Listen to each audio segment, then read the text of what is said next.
Hey, welcome to the Book of Dad Radio Show. I'm Dr. Robert Benson. As always, before we get started, we want to say thank you to Jehovah. Thank you for His Son, Jesus Christ. Thank you for our families. Thank you for work and our ability to do the things we're able to do. Book of Dad Radio Show, and Eddie SG is at the helm as usual. What's up, Eddie? What's up, son? How you feel, sir? Son, I'm good, man. Hey, you looking young, man. You're looking younger today. I don't know what's going on.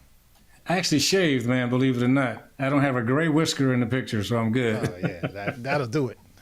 That'll do it, right? Yep. And I also brushed my chops. That's the other good thing, make sure you look a little younger. Yeah, we got a really good friend on the show today. Speaking of friends, the Book of Dad Radio Show, we have some really, really good friends. We got a guy who you and I both, and the show, consider to be a great, great friend of ours. Today we have, and we're very, very fortunate to get him to squeeze us into his busy schedule. We have the great and the cool Joey Birdman Parham. What's up, Joey? How you doing? Hey, how are you? How's everybody doing? Everybody's doing great, Joey. Hey, man, well, thank you for being on the show, but we got to thank you for all kind of stuff. But before we get to all of that, talk to us about how Birdman became Birdman and what it is that you're doing over there in Philly. Talk to us. Sure. Well, how I became Birdman was this. I first started out in an R&B singing group, and it was going really good. It was called Symphony of Soul. Symphony of Soul, we used to do a whole bunch of cover songs, Earth, Wind, and Fire, everything. We were doing really, really good. So the group wound up breaking up, and I was a little bit devastated by that because I really thought that we were really going to go far.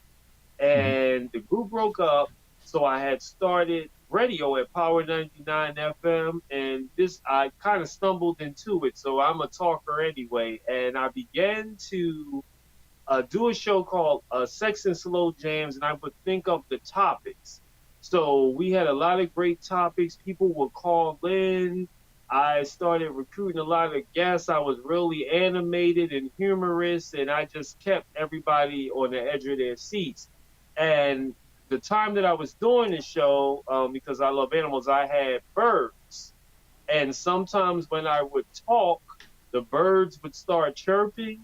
And Wendy Williams, she would listen to the show as well, and she started calling me Birdman because every time I did the show, the birds would start making a whole bunch of noise. So they gave me that name. I got the name from Wendy Williams, the real Wendy Williams, not a fictitious one, the entertainer. She gave me the name Birdman, and it stuck. So everybody had called me that throughout the years, and I've been in radio ever since. I'm not at Power 99 anymore, but I still keep in touch with my Power 99 friends, but I still do my podcast, the Birdman Radio Show. I still do that, but I just play music. I used to do a bunch of interviews, but I talk to and interview almost like everybody. So now I just kind of jump in helping other people and get those people that I know on other people's shows. I don't like to keep on bringing the same people on over and over again, and it's, it gets redundant or whatever, but I just like to have a good time. And I always was a talker, so I always believed that I would do something. I'm not surprised that I'm doing this, so I really enjoyed it. I had a lot of fun, man, a lot of great people, a lot of great entertainers. Sex and Slow Jams was kind of naughty, but I have a really creative imagination, so I kept everybody intrigued, and I met a whole bunch of people, and always had a good time. And I'm just glad to be on here. The Book of Dad Radio Show. Yeah, well, a buzz name in the industry right now, and over the past few months, has been Wendy Williams. Are you still affiliated with her and in touch with her, and just how in depth was your relationship with her? I haven't talked to Wendy in a long, long time. I remember when she was having her baby, because I do creative stuff. I remember I made her a gift set for her baby and everything like that. We used to talk a while ago, and sometimes when she had her TV show, I would reach out to her and we would talk through email. and things like that, or on social media, but like physically talking to her like how we are right now, no. But she would come to my page. She would view my page. She knows who I am. If someone asked her, "Oh, do you know Birdman from Philly?" Yeah, she knows exactly who I am. So the great part about telling the story about her giving the name, or when you do things like that, if somebody was to go back and say, "Hey, Wendy, do you know a Birdman?" And she would, "Oh yes, yes." I gave him that, gave him the name. Even D Lee that you guys had on, he Yeah. could verify. He could attest to it too, because he used to work with Wendy Williams on the Dream Team when she gave it to me. Because so everybody in Philly and Power 99, when you say Birdman, they know exactly who who you're talking about if you mention that name. As I tell people, I had the name before the rapper, because they gave me that name back in like 1999. So that was way before the rapper guy came out. Joy, the thing that's interesting about you is that, we all have our avocation and vocation. And as we approach the break, I want you to touch on it briefly, but pick it up on the other side, is now that you're not really a hardcore interviewer and radio guy, you're actually in the education industry right now. Tell us about what you do, and then cut it off a little bit, and then pick it back up when we get on the other side. Okay, sure. Well, basically, I like I said, I still do the radio thing, but in the classroom, I'm a teacher, kindergarten teacher. So I like I love working with children. I like working with children. They're nice. They're nice sometimes. Sometimes they could be other things, but always had a gift for working with children. And I even remember in my days at Power 99, when I was Birdman, I was teaching also then. Sometimes I would bring the kids on air, because I always like entertainment stuff, and I would have them sing and everything like that. And I've always was good with children and music for some reason. I don't know why God put that on me, because I didn't even think that I wanted to be a teacher. Like, that was the last thing that I wanted to do is teach. So that's a surprise to me that I'm working with children. Very good with it's like clockwork to me. So when I'm in the classroom with kids, it's easy. Like it's something that comes naturally. It's not something that I want to do for the rest of my life. I don't want to be Mr. Parham, the gray-haired kindergarten teacher in there with a bunch of kids or whatever. I don't want to retire from that, but I like it. It's fun. It's fun. It's great. Over the year, the kids have changed. Kids have changed. Parents have changed. And it's a little bit different now, but I mean, I still have fun with them. I just want to, when it comes time to bow out gracefully, I want to do it. I don't like to do things that I don't like the way I used to, or when the passion is gone, because then you're just existing and just doing it and not putting your all into it. I'm one of those passionate people. Whatever I do, I really like to do it like 1,000%, and Understand. it's All right. good. It's good. It's fun. It's fun. It doesn't even seem like work to me, Okay. It does. Right. Okay, well, hold that thought for a second. It's the Book of Dad Radio Show. I'm Dr. Robert Benson with my main man, Eddie Ice G. Get us where you get your podcasts, and we'll be right back. See why listeners from over 150 countries around the world follow the Book of Dad Radio Show. Join Dr. Robert Benson and Eddie G as they chat with special guests who share their stories and information that will change your life. Watch and listen on lifeandspiritonline.com or subscribe to the Book of Dad Radio Show on Apple Podcast, Spotify, iHeartRadio, or wherever you get your podcast. Brought to you by the NASCA Network.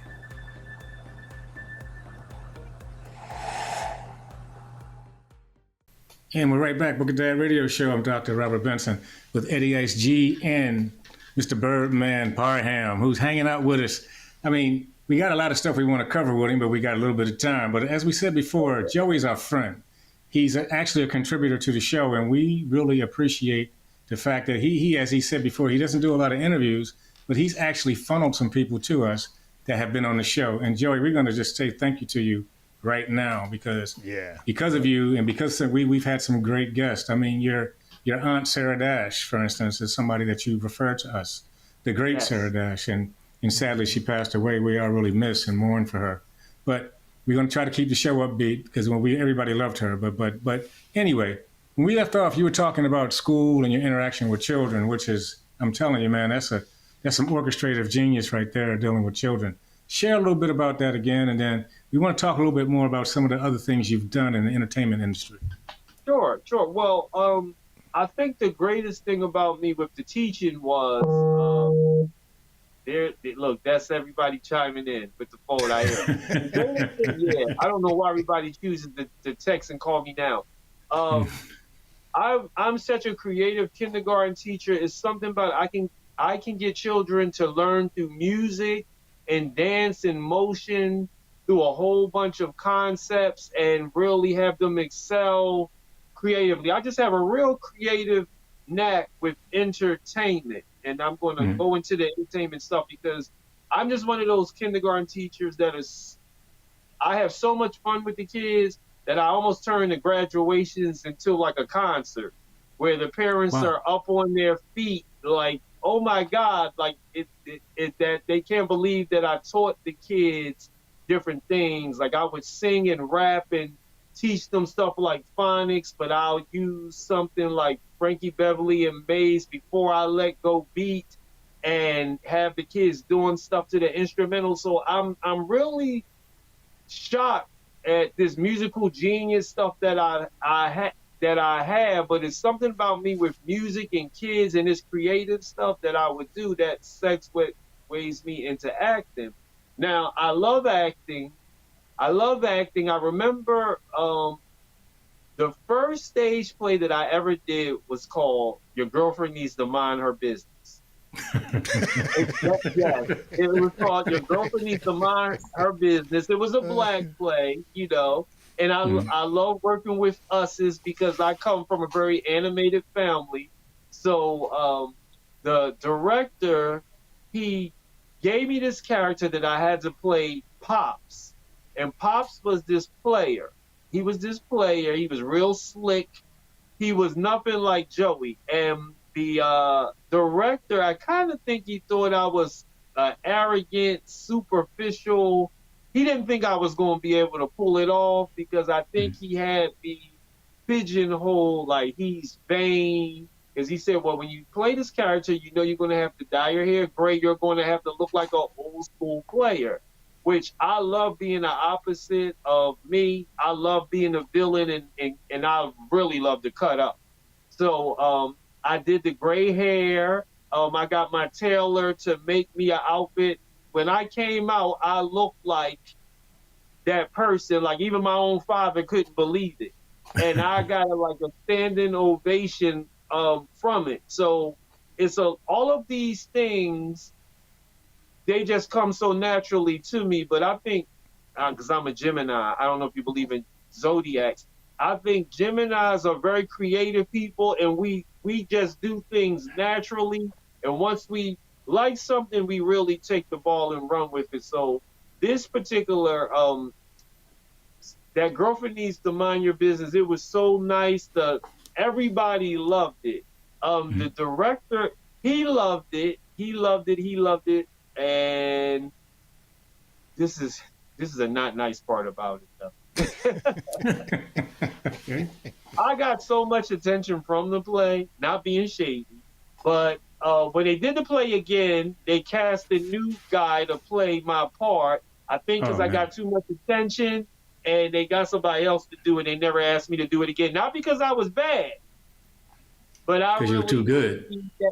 And I got my first lesson in entertainment sometime, not that I'm being shady, but I like to tell the truth. But I really did the part, and when they did it again, I was really shocked they didn't ask me back because I really put myself into the character, and I didn't ask why they didn't, but I know that when I did it, I did it so well that they had to get me to be that person again. Like, I know nobody else would do it, because I really did it, and that's the type of person that I am. When I do something, especially in entertainment, Dr. Benson, I really do stuff.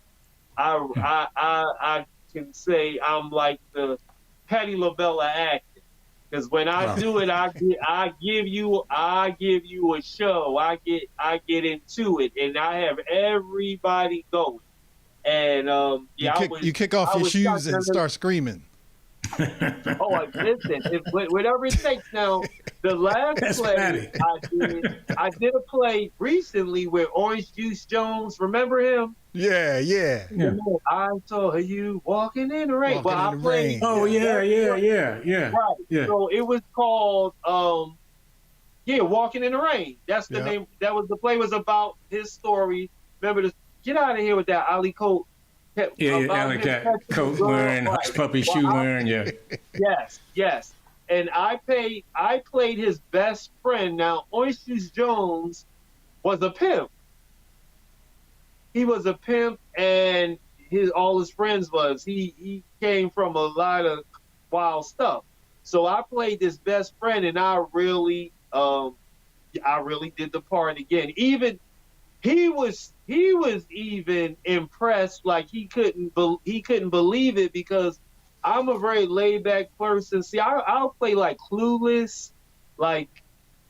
People will say, I don't think he can do it, or I'll act one way, but when I get on that stage, I turn into a whole beast.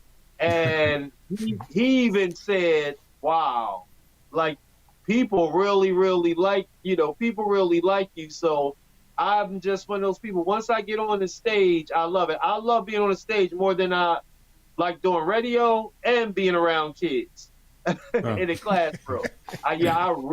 I really like live theater because I like the pressure of being put on the spot, learning the lines, and everything is right there. You can't take any takes, and I have a great memory, and I like to ad-lib, and I just like to suck the audience in and keep them captivated and everything. I'm like really good. I'm really good with all this creative stuff. Like when God was giving out that, I know I was in the first in line. Cause like, I have to have this.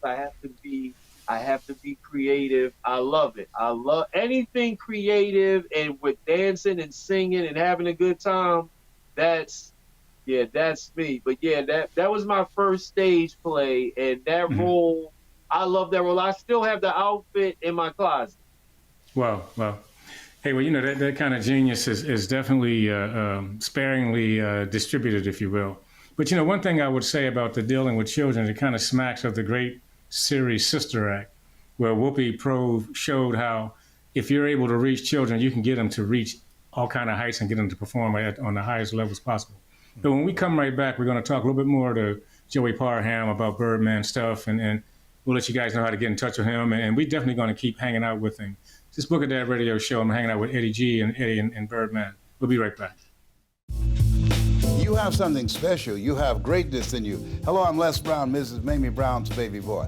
I want you to spread the word to your family members and friends to listen to LesBrownGreatnessRadio.com. Absolutely. And let me share with you why we're going to be focusing on positive things, because whatever you focus on the longest becomes the strongest. And now more than ever, when the suicide rate has increased over 33%, when the suicide rate of young children between 5 and 11 has doubled, people feeling hopeless and stressed out and powerless, we need programming that can bring out the greatness in them. And that's what we will be focused on. When you listen, it will be an experience that will transform your life. LesBrownGreatnessRadio.com. That's my story, and I'm sticking to it. Hey, welcome back to the Book of Dad radio show with Dr. Robert Benson and me, Eddie G. And today we have our supersonic guest, the Birdman, Joey Parham, and we're having a great time talking to him. Joey, Yes. I'm gonna show my age a little bit, okay? So Okay. back in the day on WDAS in Philly, Tony Brown used to have the Quiet Storm, which was the slow jam show at night. And you know, you had the Sexy Soul show. You had the slow jams kicking and everything. And what I remember about those times, because I was pretty young then, but I did remember how people could call in and they could request music. Yes. And on the Late Show, that's when all the brothers in prison would call, because you were here to cut in. It's like, yo, I want to dedicate this song to my girl, Joanna, blah blah blah, and everybody got an opportunity to do requests and hear what they want to hear. That was the big thing about radio back then, you know. You have any interesting stories of anything that happened to you while you were on the air? Well, not crazy, not too much craziness happened.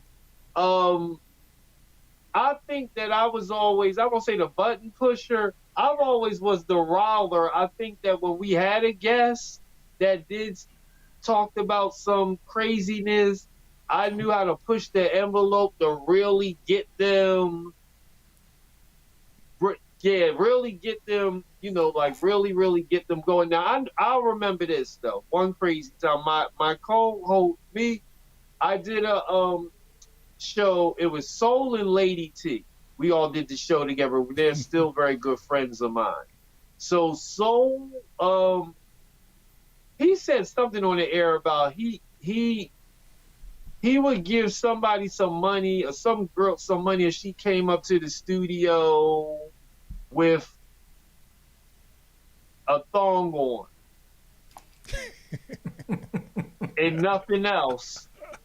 And somebody did it, and the person came in the studio and did it, and the cops was out there, not to arrest her, but they called in the show and said, oh my God, you guys are crazy. We see her out here and everything like that. So he was a big practical joker. Like he like people did a lot of crazy stuff late at night on the Late Show. Some of the guests and some of the crazy things I can't say, because they did some really crazy stuff on Sex and Slow Jams, and it was so wild and crazy and fun, though, in a good way, not crazy, in a good way. Like all the other Golden Girl and the Hot Boys, like everybody tuned into the show. And then I was teaching at the time too, so I remember sometime, well, my voice would be a little bit different, and people would say, you know, Birdman,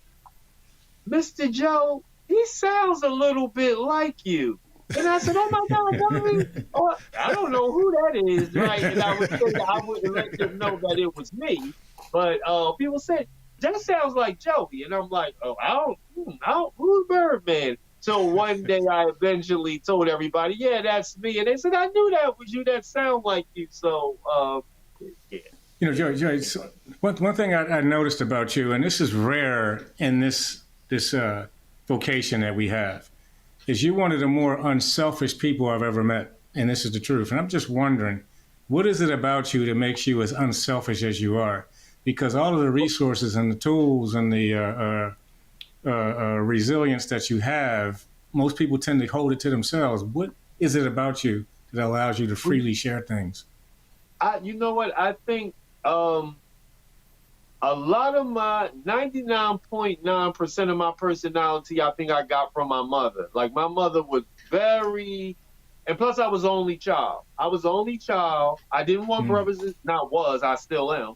I didn't want brothers and sisters, and my parents gave me everything. And I never had a problem with sharing and helping people, because I've always had a sense, even from a little boy, I always liked who I was, knew who I was, and knew that helping other people wouldn't take away from me. I remember as a little boy at Christmas time, if my mom brought me a toy, when kids were being selfish, and I would say, Mommy, you know, so-and-so, Mommy couldn't get him any toys. Can we get him something? And she would say, yeah, Joey, we can. So I remember even from like 5 and 6 years old, I would always think about other people and not worrying about it being taken away from me. And I've always was a kid like that. Like my dad, he was a custom tailor. He used to make all my clothes from the day I came on the planet. You know, when I was the little boy coming in kindergarten with mink coats on and furs and all, like, I always would be over the top extravagant because my parents was like that. So the other kids would look at me. I remember this one story, and I had this mink coat, and I was like 5 years old with the hat. My dad would make it. He made clothes for like Teddy Pendergrass. I didn't look crazy. Like, I was always sharp. So I remember this one little boy. I said, Mommy, he said my coat was dog fur. She said, boy, you know that's not any dog fur and everything like that. So I learned that I was always different from a kid and how people would look at me differently. I never tried to win people over, but I was always myself, and people respected that. And if somebody liked me, I loved that. But if they didn't like me, I didn't care. I never worried about other people, where I'm glad I had a mother and a grandmother and a father where they let me be myself, and they taught me well that I don't have that jealous spirit. I'm not a jealous, envious person, and I don't mind helping people. And I'm glad I'm not like that, where if like your radio show, I'm not going to help Dr. Benson because I don't want his show to be better than mine. Like people. Right.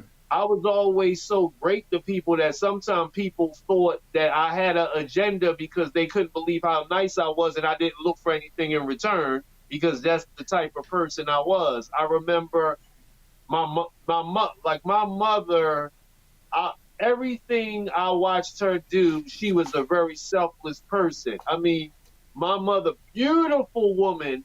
I remember when I was a little boy, and there was this homeless drunk man on the street, and my mother went and gave him some food and put it in his hand where somebody else might have been like, I ain't touching him, where she was classy. And she just taught me the meaning of you're never too big to be nice to people, and you don't mistreat people, Joey, and you don't treat people like that. And she's not with me now, but I think that was one of the hardest things I had to deal with. But in her time that she had to vacation in heaven, that's what I call it, that I really saw how people was, but I didn't let it change me. Like, I don't let things make me bitter or jealous or, I wish I had did this, or just, even my radio show, I never talk about people. I don't like to throw people under the bus. Like, I'm totally genuine.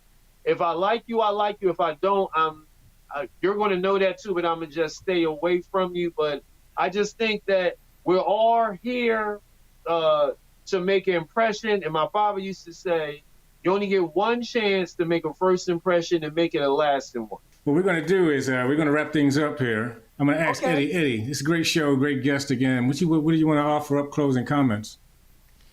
Hey, I just want to thank you for coming on, Joey, and breaking it down, giving us some behind the scenes, with the radio industry, with life itself, always some good tips, some things we could take away. We appreciate the things you're doing with the young people, just a positive life that you're putting out there, and that's really what we're all about. And that's Absolutely. Why we're thankful to have you as a friend. So thanks for coming on the show, brother. Absolutely. And Joey, this ain't the last time we're going to hang out. We certainly appreciate you being here with us today. But as I said before, make sure you check us out via all the venues you can get to us. Anywhere you get your podcast, and on YouTube, it's the Book of Dad Radio Show with Dr. Robert Benson and Eddie H.G. But we're going to close out the show today with a quote, as we always do. And the quote today is kind of like what we're talking about with Joey here. It's simply this: there's no company of friends at the top. There's only healthy competition. And if you compete healthy, everybody can prosper. Book of Dad Radio Show. I'm Dr. Robert Benson. Thank you for listening, and thank you for hanging out, Joey. And we'll talk to you next time.